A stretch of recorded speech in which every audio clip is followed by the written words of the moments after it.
on se retrouve pour finaliser le graphique nous permettant de visualiser l'évolution de la tension délivrée par le GTBF au cours du temps.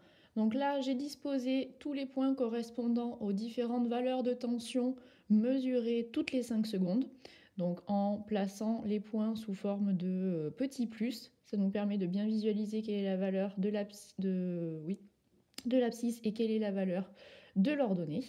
Et donc pour pouvoir finaliser le graphique, il va falloir tracer une courbe. Alors, en physique-chimie, on ne relie jamais les points à la règle directement les uns après les autres. Ça, on le fait que si on est sûr à 100% des points qui sont placés sur le graphique. Or ici, les points sont issus de mesures qui proviennent du voltmètre. J'ai aussi utilisé un chronomètre, donc on a utilisé 2 appareils de mesure, donc 2 sources d'incertitude. Et puis pour pouvoir placer les points, j'ai été obligée, en fait, du fait de l'échelle qui a été utilisée sur le graphique, d'arrondir les valeurs de tension à un chiffre après la virgule. Bref, tout ça pour dire que le point par exemple que j'ai placé ici, il aurait peut-être dû être un peu au-dessus, un petit peu en dessous.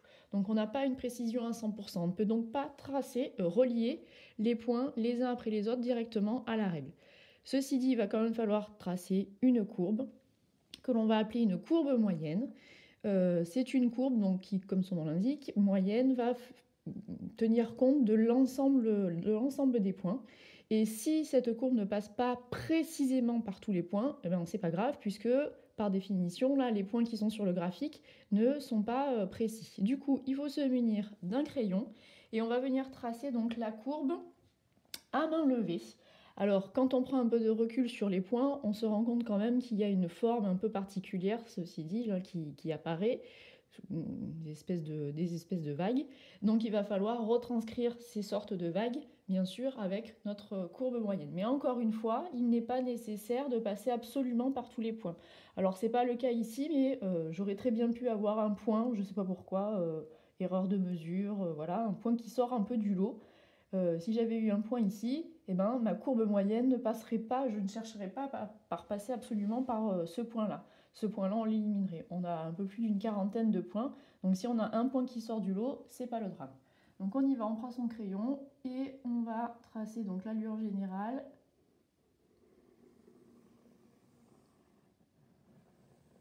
Alors,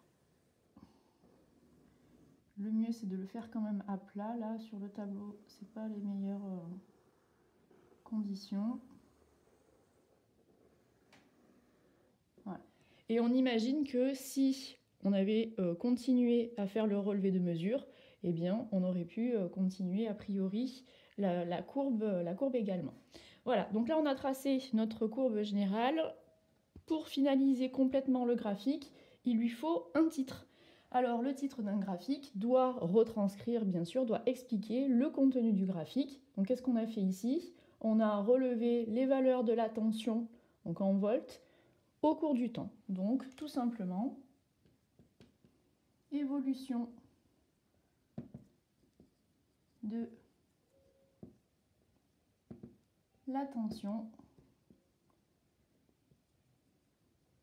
au cours du temps. La tension délivrée par ce petit générateur, le GTBF.